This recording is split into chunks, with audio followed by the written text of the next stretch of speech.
you should like our Timothy page. Nelson, a historian. Dr. Nelson is a historian who addresses foundational issues in African American and African diasporic history related to borderlands and the Western U.S. His ongoing research on what he has coined Afro-frontierism in American history is centered on the historically significant black town of Blacktown, New Mexico.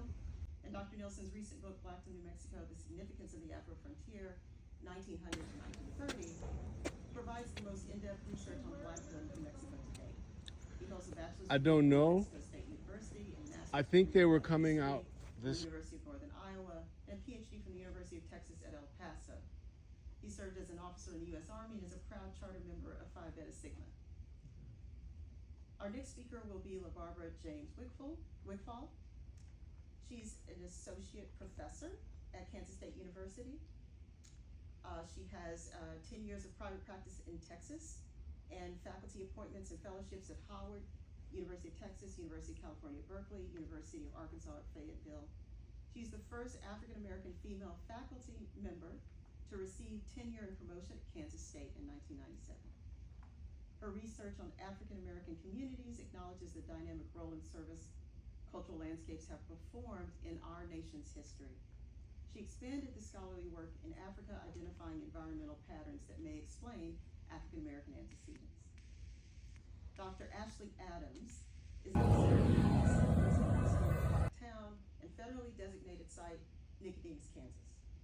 It is primarily dedicated to research platform to Black history preservation practices within national and state preservation systems, such as for long-term preservation planning work within Allensworth, California State Historic Park. Dr. Adams also serves as board secretary for Nicodemus Historical Society, and she is a founding co-chair of the Black Reparations Project at Mills College at Northeastern University. Ms. Denise Kadara, president of Allensworth Progressive Association. Since 2011, Denise has served as the president of this nonprofit serving community needs and governance of the historically Black rural township of Allensworth, California. Kadara and her team have developed plans to revitalize Allensworth as a site for ecotourism, regenerative agriculture, and historic preservation. Kadara also serves on the California Governor's Office of Planning and Research, Integrated Climate Adaptation Resiliency Program, Technical and Micromanagement. She is a member of the Central Valley Regional Water Quality Control Board, and she serves on the Tulare Basin Watershed Board. Her career spans over 25 years of public service in city planning for California cities like Los Angeles, San Bernardino, and San Mateo County. Her expertise includes housing, economic and community planning, policy and program development, and implementation. I will end now with the questions that each of them are going to attend to this evening in each of their presentations. Dr. Timothy Nelson will speak to the question, what are some examples of the racialized constructions of frontiers absent from our current historical narrative of Western settlement in the U.S. and the Americas? An idea of what Afro-frontierism is. I coined the term, so we can talk about that a little bit later. Reconstructing Blacktown's newly discovered history required a wider view and a new lens to fully see significance in the mundanity of documents. Development of the Afro-frontier notion was a way to define this intersection of Black people in the borderlands. Dr. Kenneth Hamilton, best known for his work, Black Towns and Profit, might argue that one was making things up.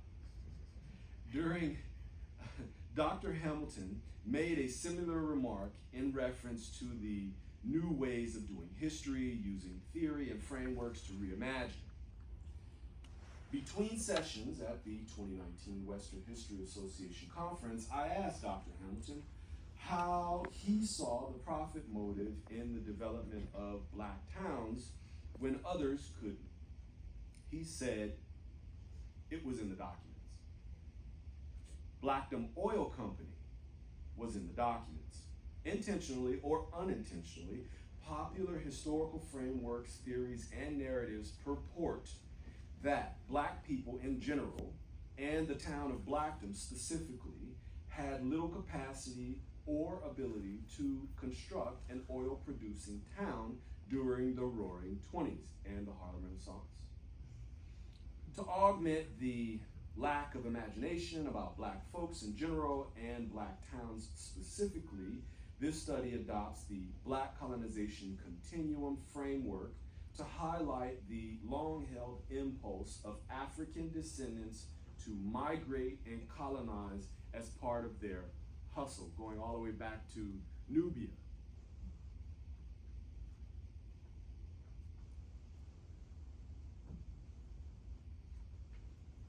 Preconditions, Chapter 2.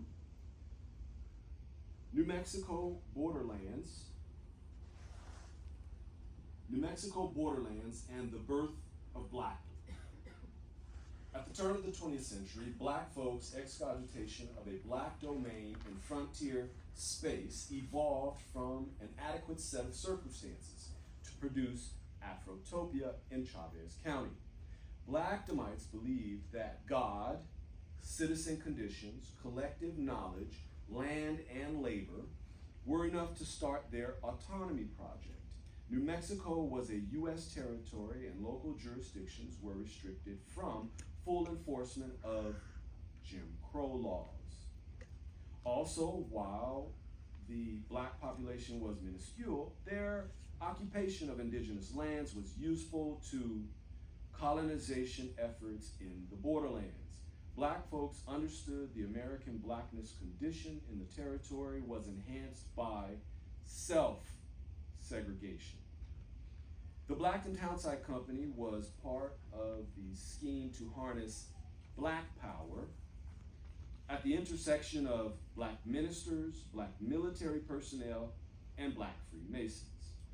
Moreover, incorporation helped erect a corporate veil separating Blackdomites from the unique conditions of American blackness in New Mexico to participate unencumbered in generational wealth creation during boom times.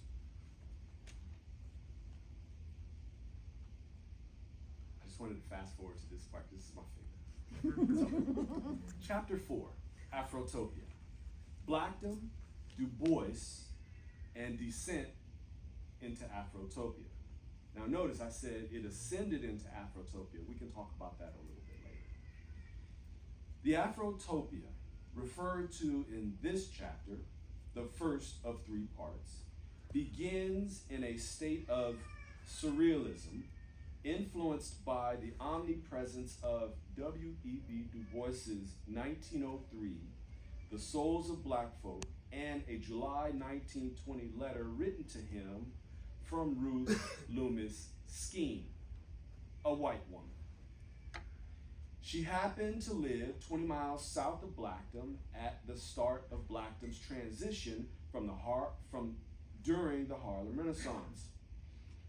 At the time, Du Bois was editor of the Crisis magazine aimed at the betterment of black folks, as well as an outlet for the NAACP.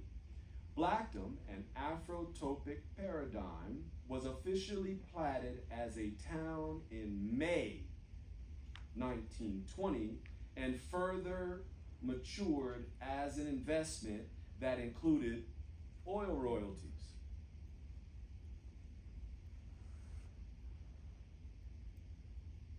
Blackdom was a real place with a tangible means of expression that expounded on personally held notions of Afrotopia. Ontologically, Blackdomites exceeded the goals of black liberation theology as well as Ethiopianism. And I'm going to pause right here. Is anyone here familiar with Lord Dunmore? Virginia? Yes, Lord Dunmore. No. Okay, so he also had something called the Ethiopian Regiment. We'll talk about that later. Ethiopianism between 1903 and 1920. On the precipice of boom times during an age often referred to as the Roaring Twenties, Ruth Loomis Skeen letter to Du Bois therefore functions as a testimonial of Blackdomites' successful articulation of Afrotopia, a tangible means of Black expression during a period of Black Renaissance. Employing Du Bois's work in a surrealistic conversation with Skene's observation, this chapter details Blackdom's first decade while maintaining Blackdom's full trajectory expressed in Skene's letter. Blackdomites could not predict the weather or the events of the next day. It was inconceivable that they could foresee what would happen over the course of the first 2 decades. In part due to the miseducation of Black folks, we must enter Blackdom's Afrotopia behind the Du Boisian veil of Blackness, knowing that Blackdomites held the belief that a good man's steps were ordered by God. In short, according to their belief system, provided one was willing to apply Christian as well as Masonic ideals and concepts to the collective experience of Blackdom, God would bless them for their faithful endurance.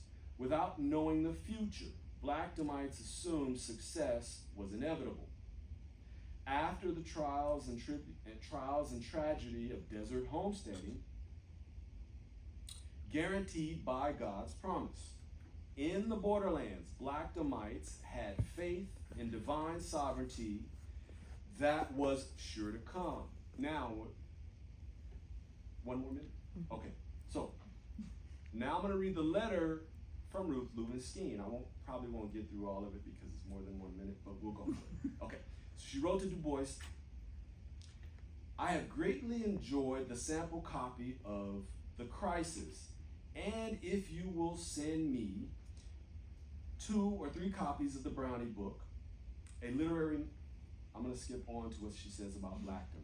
Near here is a settlement of Negroes, a little town called Blackdom, consisting of farmers who have wrenched every bit of good out of our bitter soil. They are quiet, good citizens and molest nobody. They have had little chance for the cultural things of life, and I believe they would welcome an opportunity to take your paper, your good paper and magazine. Now, she's describing Blackdom. I'm going to go ahead and leave. She's describing Blackdom, okay, from 20 miles south, and she does this in July. In May, they officially platted. Well, they struck oil and were advertising this as early as January of 1920, but she's writing to Du Bois, and she just neglects to mention it. That's because she didn't know. So if you have Black folks striking oil and she doesn't know, now we're talking about a brand new history, and that's how I discovered a whole decade of history that wasn't in the history books at all, where Black folks struck oil in New Mexico. So.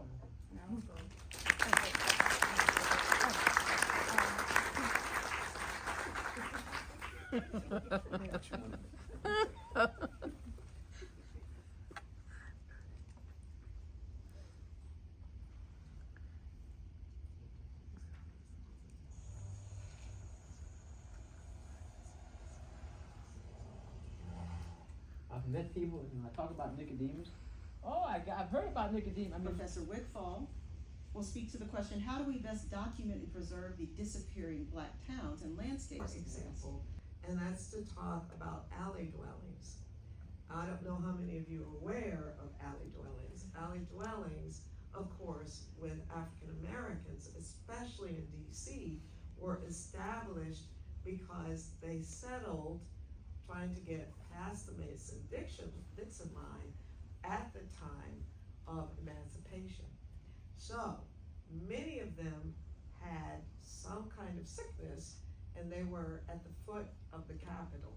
Let's face it, those congressmen were not gonna have them there.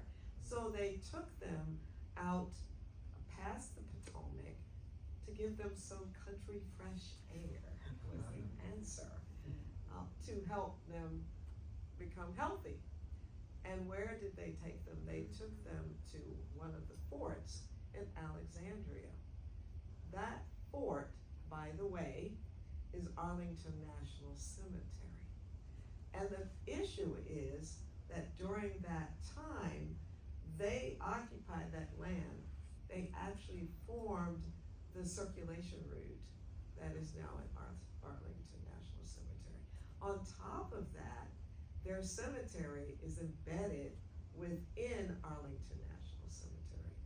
It's lot 29. So if you're in the cemetery, you see this lot that has civilians in it. And the problem was that the National Park Service was very aware of it, but would not tell the story.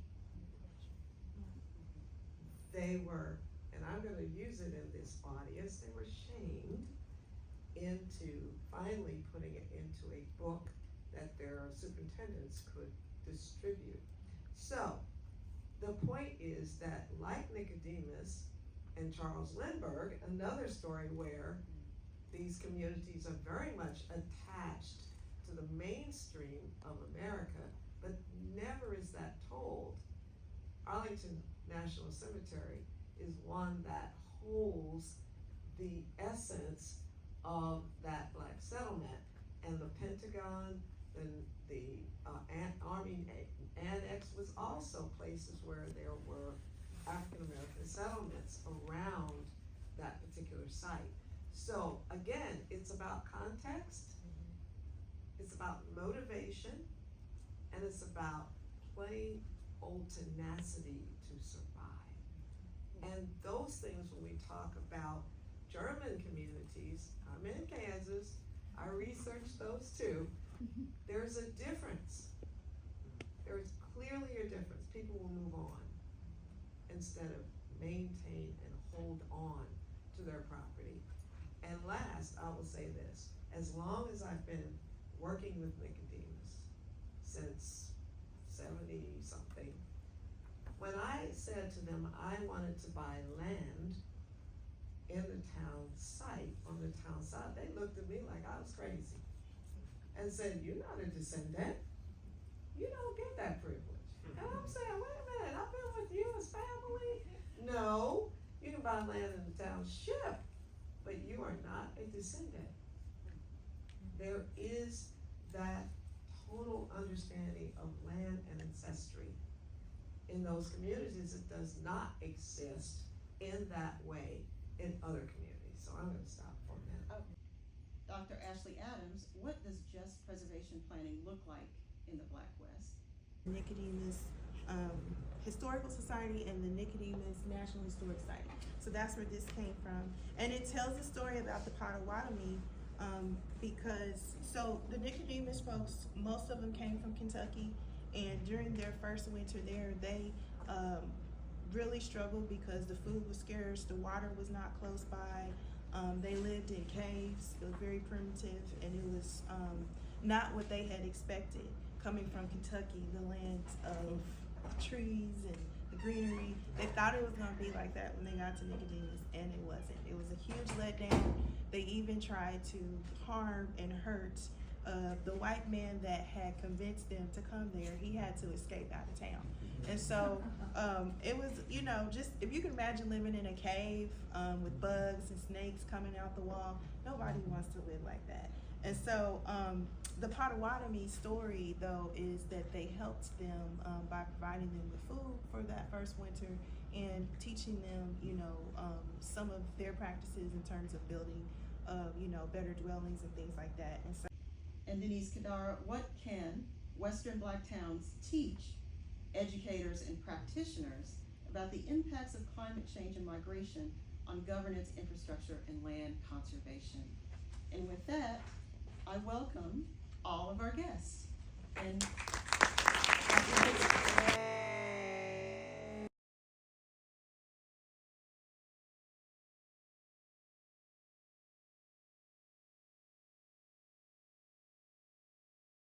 make sure we do get to audience questions. We have just a little bit of time left, so I want to get to audience questions.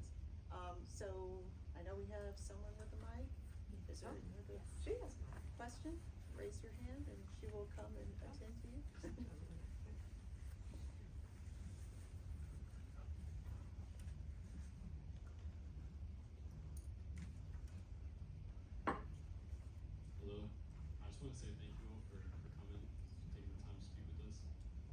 is a question for any of the speakers with respect to any project. I want to know more about what the status of like Black preservationists, contractors, builders, might be, and if there's any active groups or active training to promote and preserve like traditional ways of building. So I'm gonna start with that just on a global sense, and I was mentioning this at our event earlier today. 3% of all National Register sites represent African American heritage. 1% of all historic preservationists are of African American descent. So we have a chronic problem with representation in the field. We have a chronic problem with compensation in the field too. So if you are someone that says, I'm interested in history, and I'm interested in historic places, and you pursue a degree and you look for opportunities in the field, let's say as internships, finding a paid internship, finding support.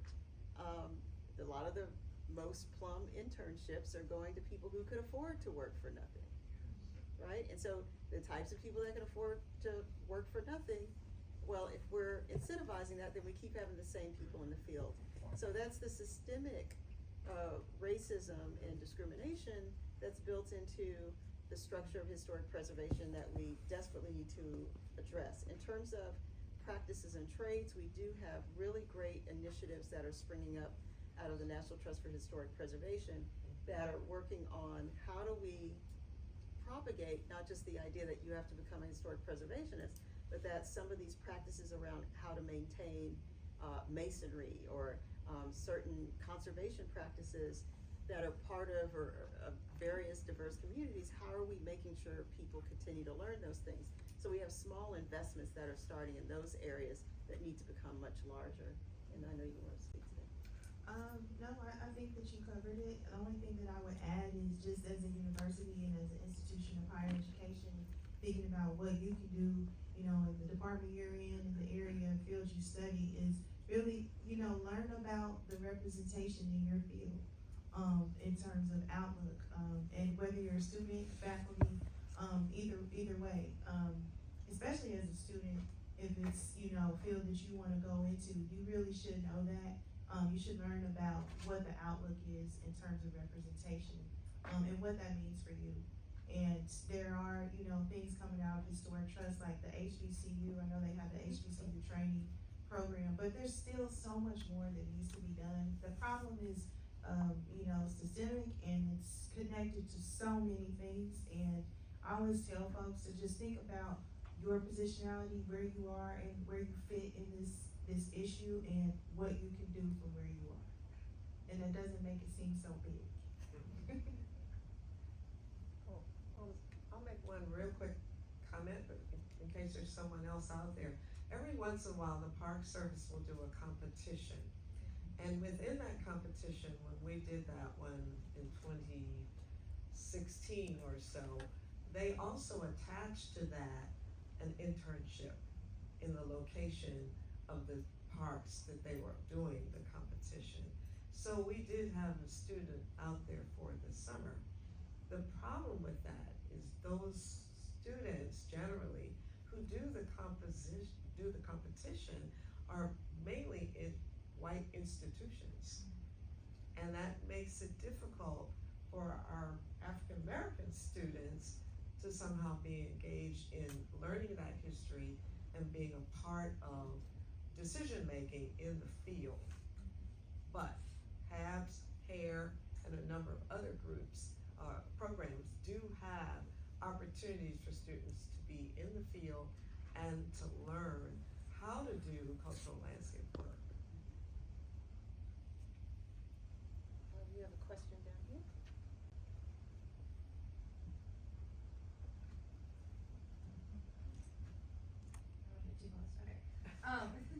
Considering how these sort of artifacts of the histories are likely not being preserved properly, what kind of research avenues did you guys find yourselves taking in order to really capture and understand these histories that are being ignored?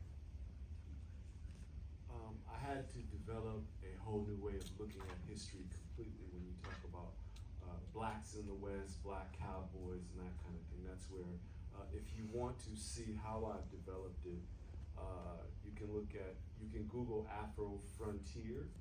And since I coined the term, when you Google it, I'm the only thing that comes up. So imagine how much work it is taking to do that. But as far as that, plus the preserving the history, it's going to require more people to get into that business of it, including for Nicodemus and Allensworth. There's still going to need to be a better way to even discuss these spaces, because often it is captured by a lot of trauma porn as you're listening to these stories, instead of focusing on the people. And there is a mundanity in documents, but there is a better way today to discuss them rather than the way it has been done on PWIs. I'll also just refer back to the key points that I was making at the end of my presentation about, engaging descendants and how important that is, because there's a lot of lost history, there's a lot of lost stories out there amongst descendants, and I've seen that myself, with the work I've done in Nicodemus. And I mentioned this at my presentation earlier. We have an unpublished manuscript that my cousin from a few generations ago, who's no longer with us, developed, where she went around and interviewed the early settlers, and she, documented their stories from slavery. And if she hadn't done that, we wouldn't know much of what we know. That is like a very critical document that the National Park Service refers to. It's still unpublished today. And Nicodemus has been a National Historic Site since '96. So we still have a lot of work to do. We only had 7 or 8 copies that she had just gave to random people. And my grandma was one of them. And so when I had shared that with my cousin Angela that you saw in the video, she's our president and executive director of our historical society. I told her, I have a copy of the manuscript. And she was like, what? It's that. It's that's a part of the poor preservation. But the stories are still there. We just have to engage descendants, and we have to get to that point of being able to have the resources and the capacity and the money that we need to be able to document our history and preserve it properly, artifacts included. Okay, and I just like to comment that, how about the schools, the institutions of higher learning, create programs where those things can be taught. Now, let me give you an example. I was talking with Allison earlier today. She was with us, and I told her I went to school my first couple of years in Iowa. She said, I grew up in Iowa. I said, well, then you know about Pella, Iowa. She said, yes. I said, I went to school there. I said, it was a school of the Reformed Church school, a Dutch community. It was 1,500 students and 50 blacks. But when I went there, every summer there was a tulip festival. The wood shoes and all of that. I had no idea. But it was an exposure for me to learn a culture and develop an appreciation for a culture. We don't have that. It was all burned down. You heard me talk about it in 1919, and it still happens today. You take away the culture, what do people have left? So, if you really want to do something, he mentioned the Historical Society. I go through everywhere you go, you see a historical society of the communities, and it's thriving. But who wants to hear the story of the black man and all the demise and everything that's happened to us? But in all of that, not only are we still here, in that pain, we found each other, we loved each other, we had families, we had dignity, joy. So, it should be within the school system, just like what's happening here at University of Virginia. Create those programs so the African Americans and all the people that want their cultures to be lifted up can get the training to where they can help preserve their culture. Right now, it's not happening. As you just said, money is there, but the work, that's the pattern, and it's got to stop. And so you're listening to us, and you're listening to me, and I'm very passionate, because our town refuses to die. We're not going to let it. We're not going to let anybody come in and tell us, no, you can't survive and thrive. We're going to do it, and we're encouraging the higher learning of institutions, with all the educated people here, help make it happen. I'm gonna make, it's hard to follow her. But I just wanna remind you of something else. You're in the School of Architecture, so let's speak about the physical fabric in the landscape. We can talk about the oral history that's passed on, the stories, the acknowledgement of ancestors, but there's another component, and that's the buildings that Black architects made. And let me say something about that in both the rural and the urban context. In the case of Nicodemus, when we got there in '82, a number of buildings had already failed.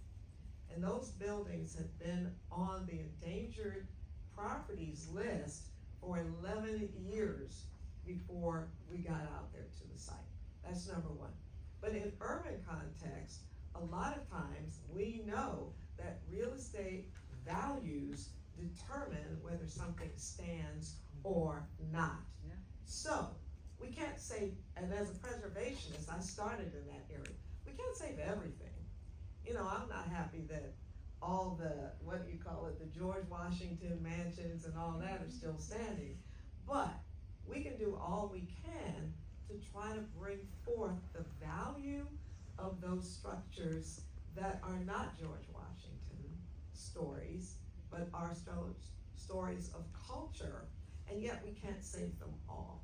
So there's a balance that needs to happen between community development projects and historic natured structures. And how we as designers do that becomes very, very critical, but we can't save them all. So here's another thing to think about.